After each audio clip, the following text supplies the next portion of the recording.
चलिए दोस्तों नमस्कार। आज आप लोगों के सामने गद्यांश और पद्यांश से जो भी प्रश्न आएगा या एक गद्यांश एक पद्यांश आएगा और उसके बाद या दो गद्यांश ही पूछ सकता है, जिससे बताया गया है पेट की परीक्षाओं में 10 नंबर का क्वेश्चन होगा और इसको बहुत ध्यानपूर्वक देखिएगा। यह हाई लेवल का नहीं होगा, इसी में उत्तर होगा आपका और आराम से आप लोग कर सकते हैं। किसी प्रकार की आप यहाँ पर दिक्कत महसूस मत करिएगा, क्योंकि यह सबसे सरल गद्यांश पद्यांश होता है जो कि उत्तर इसी में छिपा होता है।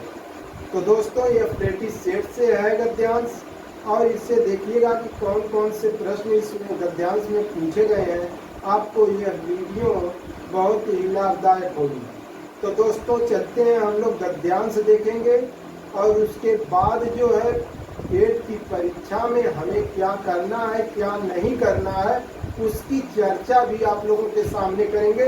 और यह वीडियो आप लोगों के लिए बहुत ही महत्वपूर्ण साबित होगी। तो दोस्तों चलिए देखते हैं, हम लोग पूछा है यह पेट की परीक्षा में आने वाला क्वेश्चन आप लोगों के सिलेबस में है, इसलिए इसे यहाँ पर रखा गया है। और यहाँ पर निम्नलिखित गद्यांशों को पढ़कर प्रश्नों के उत्तर दीजिए। ऐसा बोलना है कि निम्नलिखित गद्यांशों को पढ़कर प्रश्नों के उत्तर दीजिए। गद्यांश आप लोगों के सामने है लिखा और इसी में से आप लोगों को प्रश्न पूछा जाएगा। तो दोस्तों लिखा है कि पर्यटन आधुनिक सभ्य समाज में अपना एक विशिष्ट महत्व रखता है। दूसरी लाइन में है कि आज व्यक्ति एक स्थान विशेष पर सिमट कर नहीं रह गया है। पर्यटन एक उद्योग का रूप धारण कर चुका है तथा सरकारी प्रोत्साहन का एक मुख्य विषय बन चुका है। आधुनिक युग में पर्यटन का महत्व भी बढ़ गया है। यह न केवल आर्थिक बल्कि सामाजिक रूप से भी महत्वपूर्ण है। पर्यटन से कई व्यवसाय भी पनपते हैं। हस्तशिल्प व लघु उद्योगों को भी बढ़ावा मिलता है। पर्यटन रोजगार के साधन भी उपलब्ध कराता है। तो दोस्तों इस प्रकार के गद्यांश और प्रश्न भी इसी में से पूछेगा। अब प्रश्न पहला पूछा, पर्यटन आज किसका रूप धारण कर चुका है। प्रश्न देखिएगा दोस्तों, नंबर 1 प्रश्न की बात करते हैं। प्रश्न नंबर 1, पर्यटन ये पूछ रहा है कि पर्यटन आज किसका रूप धारण कर चुका है। आज किसका रूप धारण कर चुका है। दोस्तों आप लोगों को बताना है, इसी में से है। नंबर 1 उत्तर बोल रहे हैं आप लोगों के सामने, जो कि उत्तर भी इसी में रहेगा। उद्योग का रूप धारण कर चुका है। यह पूछ रहा उद्योग का नंबर 2 है, उत्तर आप लोगों के सामने होगा। रोजगार का नंबर 3 उत्तर है। शिल्प का नंबर 4 है आप लोगों के सामने कला का। तो आप लोग यहाँ पर देखिएगा दोस्तों कि पर्यटन आधुनिक सभ्य समाज में अपना एक विशिष्ट महत्व रखता है। आज व्यक्ति एक स्थान विशेष पर सिमट कर नहीं रह गया है, पर पर्यटन एक उद्योग का रूप धारण कर चुका है। यहाँ पर देखिए, ध्यान दीजिएगा, यहाँ पर किसका रूप धारण कर चुका है। उद्योग का रूप धारण कर चुका है। शिल्प का नहीं, रोजगार का नहीं, कला का नहीं, बल्कि उद्योग का रूप धारण कर चुका है। यहाँ पर प्रश्न छुपा हुआ है। चलिए दूसरा प्रश्न देखते हैं दोस्तों। हमारी जानकारी में आप लोग समझ सकते हैं, यहीं पर से आप लोगों का उत्तर एक उद्योग का रूप धारण कर चुका है। पर्यटन आज किसका रूप धारण कर चुका है, किसका रूप धारण कर चुका है, तो उद्योग का रूप धारण कर चुका है। पहला प्रश्न आप लोगों का सही लगभग सभी लोगों का हो जाएगा। दूसरा प्रश्न देख रहे हैं किसमें होगा, दूसरा प्रश्न आप लोगों के सामने होगा कि गद्यांश में पर्यटन शब्द कितनी बार प्रयोग में आया है। बहुत अच्छी बात है। गद्यांश जो आप लोगों का दिया गया है, गद्यांश में यह पर्यटन शब्द कितनी बार आया है, बहुत सरल प्रश्न है। यहाँ पर अटकाना नहीं है, आया है, बहुत सरल। देख लीजिएगा, नंबर 1 है 3 बार, नंबर 2 है 4 बार, नंबर 3 है 5 बार, नंबर 4 है 6 बार। तो दोस्तों यहाँ पर आप लोग अच्छी तरह केवल आपको गणना करना है, देख कर गणना करना और कुछ नहीं करना। क्या गणना करना? पर्यटन पर्यटन पर्यटन, यही देखना है। देखिए पर्यटन, एक पर्यटन यहाँ पर एक पर्यटन अपना एक विशिष्ट महत्व रखता है। चलिए ठीक है, आज व्यक्ति एक स्थान समझकर नहीं रह गया है। नंबर 2 बार आ गया पर्यटन। अब इस लाइन में देख लेते हैं, कहीं नहीं लिखा है। तीसरी लाइन, चौथी लाइन में देखिए, यहाँ पर लिखा है पर्यटन 3 बार आया। फिर उसके बाद देख लेते हैं, यहाँ पर भी नहीं है। इस लाइन में देखिए 4 बार आ गया, 4 बार। उसके बाद पर्यटन एक 5 बार। आप लोगों का उत्तर यह सही होगा, सी कहिए या 3 नंबर, 5 बार आया पर्यटन। चलिए दोस्तों अगला प्रश्न बात कर लेते हैं, अगले प्रश्न के बारे में। अगला प्रश्न है आप लोगों का कि निम्न विकल्पों में से दिए गए विकल्पों में से, यहाँ पर दिया है कि दिए गए विकल्पों में से, दिए गए विकल्पों में से लघु शब्द का लघु दोस्तों इस पर ध्यान दीजिए, लघु, दिए गए विकल्पों में से लघु का समानार्थिक शब्द कौन सा विकल्प है? लघु का समानार्थिक शब्द कौन सा है? यानी लघु के समान, लघु माने आप लोग जान सकते हैं, दीर्घ माने जानते हैं, लघु और गुरु भी जानते हैं, लघु का गुरु होता है। तो अब लघु का समानार्थिक शब्द पूछा है और आपके सामने आपका उत्तर भी होगा। दोस्तों नंबर 1 में हम लिखते हैं छोटा बड़ा विशाल दीर्घ, छोटा। नंबर 2 बड़ा, नंबर 3 विशाल, नंबर 4 दीर्घ। दोस्तों बताइए लघु का समानार्थिक शब्द, लघु माने छोटा होता है, समान उसी के समान, विलोम नहीं पूछा है, समानार्थिक पूछा है, उसी के समान जो प्रयोग हो उसके बारे में। विलोम में मत जाना कि नहीं लघु का दीर्घ हो जाएगा, ऐसा या विलोम हो जाएगा, इतना दिमाग में, लघु का दीर्घ हो जाता है। तो यहाँ पर उत्तर कहाँ पर है आप लोगों का? लघु का छोटा, लघु का मतलब छोटा, समान पूछा।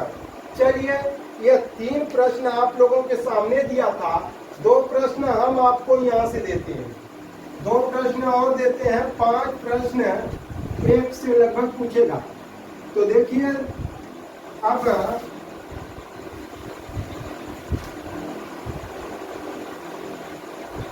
यहाँ पर एक दिया शब्द प्रोत्साहन शब्द में कौन सा उपसर्ग है? गद्यांश से पूछ सकता है, उपसर्ग भी पूछ सकता है, या मत कहना कि यह नहीं गद्यांश में है, यह पूछ लेगा कि प्रोत्साहन शब्द में कौन सा उपसर्ग है। अब आपसे नंबर 1 में पूछ देगा कि प्रो नंबर 2 है, प्रा नंबर 3 है, प्र नंबर 4 है,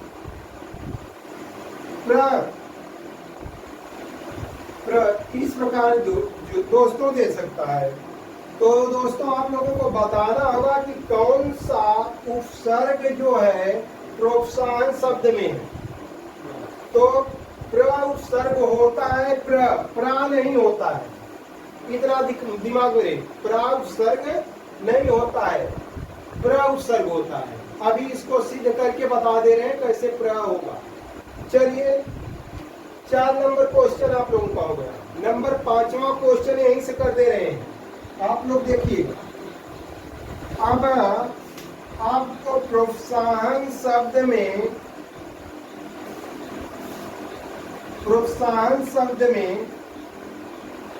कौन सी संधि है, कौन सी संधि है ऐसा भी पूछ सकता है, या कौन संधि का विच्छेद भी पूछ सकता है।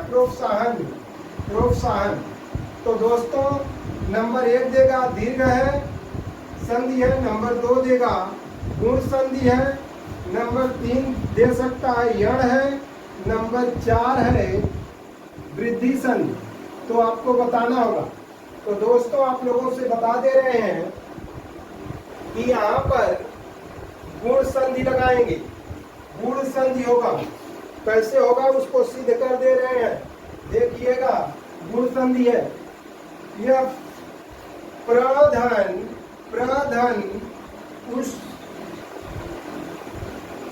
प्रधन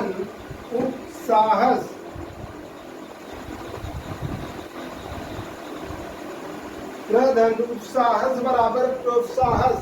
अब प्र में आ है और यहाँ पर ऊ है, आ प्लस ऊ मिलाने पर, आ और ऊ मिलाने पर ओ बनता है।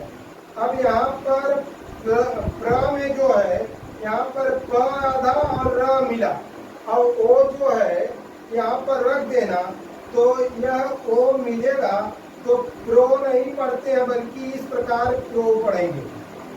अब फिर यहाँ पर साहस, तो इस प्रकार प्रोत्साहस हो जाएगा। प्रोत्साहस प्रधन उपसाहन बराबर प्रोत्साहन, प्रधन उपसाहन बराबर प्रोत्साहन हो जाएगा, यानी गुण संधि है, गुण संधि है। तो दोस्तों इस प्रकार जो है प्रश्न आपके सामने आ सकते हैं। चलिए दोस्तों आगे बात करते हैं कुछ दूसरी। तो आप लोगों के सामने इस प्रकार के जो है प्रश्न गद्यांश देकर आप लोगों से उत्तर पूछ सकता है, और इसमें जल्दबाजी मत करिएगा क्योंकि यह सबसे सरल यही क्वेश्चन होता है। अब 10 नंबर आने वाले पेट की परीक्षाओं में आपको बहुत अधिक लाभ देंगे। और बता दे रहे हैं मैं कि यह लगभग 100 नंबर में जो लोग 55 नंबर लाएंगे वह पास होंगे। उसके बाद करना क्या है आप लोगों को कि देखिए 23 तारीख तक जो लोग पढ़ने वाले हैं, 23/8/2021 सुबह जो है सुबह 10 बजे तक जो है पढ़ सकते हैं। उसके बाद जो है अपने मस्तिष्क को आराम देना।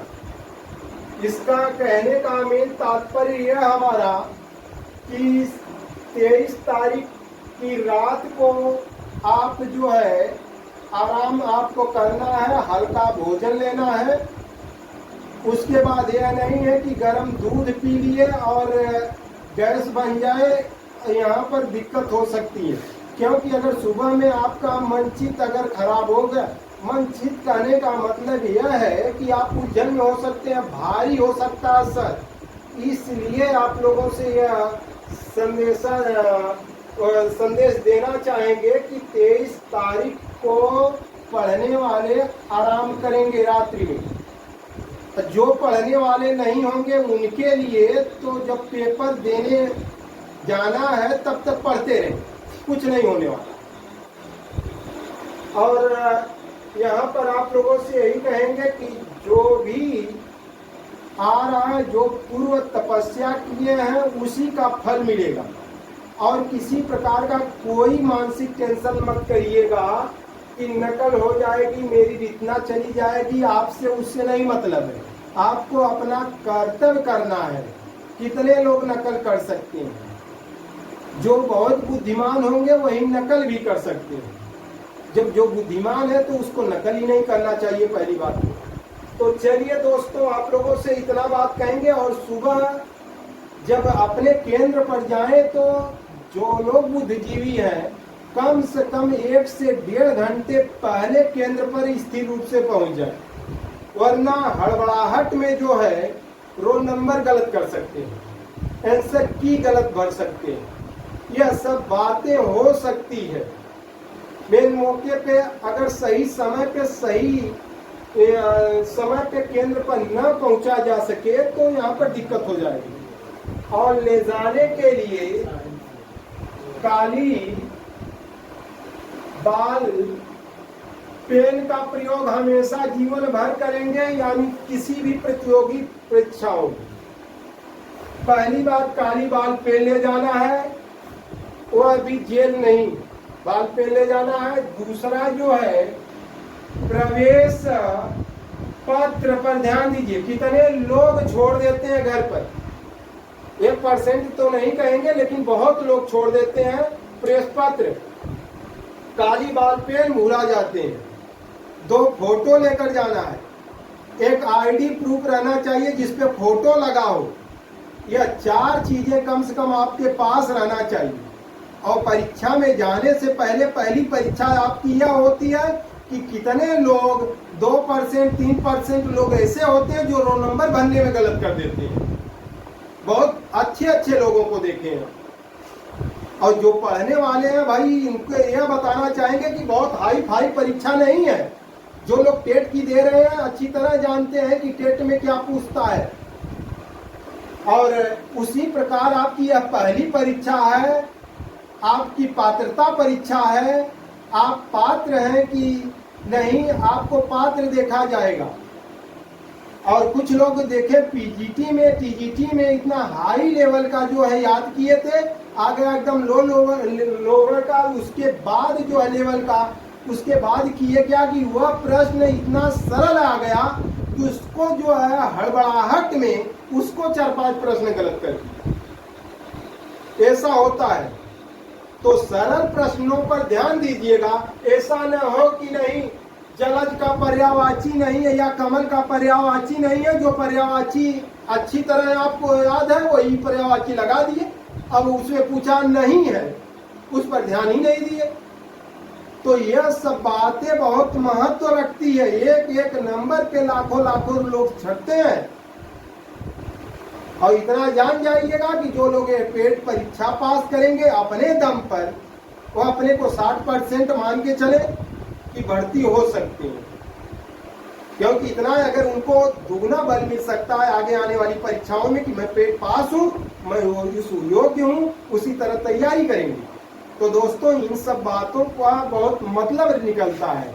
यह सब हम पढ़कर, अनुभव लेकर तब आप लोगों को सजेशन दे रहे हैं, यानी इस प्रकार बता रहे हैं।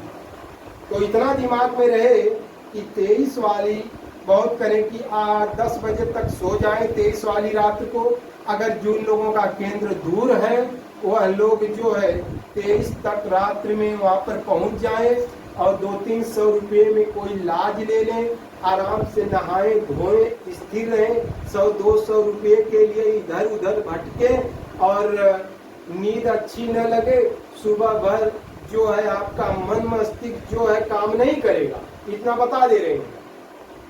तो यह सब बातें दिमाग में रख के जिन लोगों का दूसरे जिला में हो गया, दूर है, एक दिन पहले पहुंच जाएं, वहां पर सोएं। या जो लोग चक्का से व्यवस्था किए, नज़दीक है, वह लोग इतना दिमाग में रहे कि 2 घंटे पहले पहुंच जाए, क्योंकि अनजान जगह है, आप इस विद्यालय को जानते नहीं हैं, उससे पहले पहुंच जाए, वहाँ पर स्थिर हो जाए दिमाग, क्या हो रहा है, कैसे है, क्या करना है, क्या नहीं। तो कम से कम इन सब बातों का जो बहुत महत्व होगा, इतना दिमाग में रहे। हड़बड़ाहट में मत देना परीक्षा। हड़बड़ाहट में देने का मतलब कि बुरा परिणाम आ जाएगा, निगेटिव आएगा, और वहाँ पर जाने के बाद आप लोग यह ध्यान देना कि काली बाल पेन ले जाना, प्रवेश पत्र ले जाना, आईडी प्रूफ जिस पे लगा हो, आधार कार्ड हो, पैन कार्ड हो, निवास प्रमाण पत्र हो, जिनका जो है वो प्रवेश पत्र नोटिफिकेशन में पीछे मांगा होगा, उसमें से होना चाहिए, या ड्राइविंग लाइसेंस हो सकता है। तो यह दिमाग में रहे। 2 फोटो मांगा है, 2 फोटो होना चाहिए। तो यह सब बातों से सजग रहें, और आप लोगों से कहेंगे आराम से परीक्षा दीजिए, बहुत हाई फाई पेपर नहीं होगा, यह मुझे विश्वास है। और इसमें 60% ऐसे लोग हैं जो कुछ भी नहीं पढ़े हैं, वो लोग भरे हुए हैं। 40% लोगों से आपका कंपटीशन है, केवल इतना विश्वास के साथ हम कर सकते हैं। तो दोस्तों, आप आराम से परीक्षा पास कर सकते हैं। तो इसी प्रकार, और एक श्लोक नीति सप्तम में कहा गया है दोस्तों कि नैवाकृत फलति नैव कुलम न शीलम विद्यापि नैव न च यत्न कृतापि सेवा भाग्यानि पूर्व तपसा खलु संचितानि काले फलन्ति पुरुषस्य यथैव वृक्षा। तो जिंदगी में यह जान लीजिए कि आकृतियां फलवित नहीं होती कि बहुत खूबसूरत आप हैं तो हम सब कुछ कर जाएंगे, उसका कुछ भी महत्व तो नहीं है।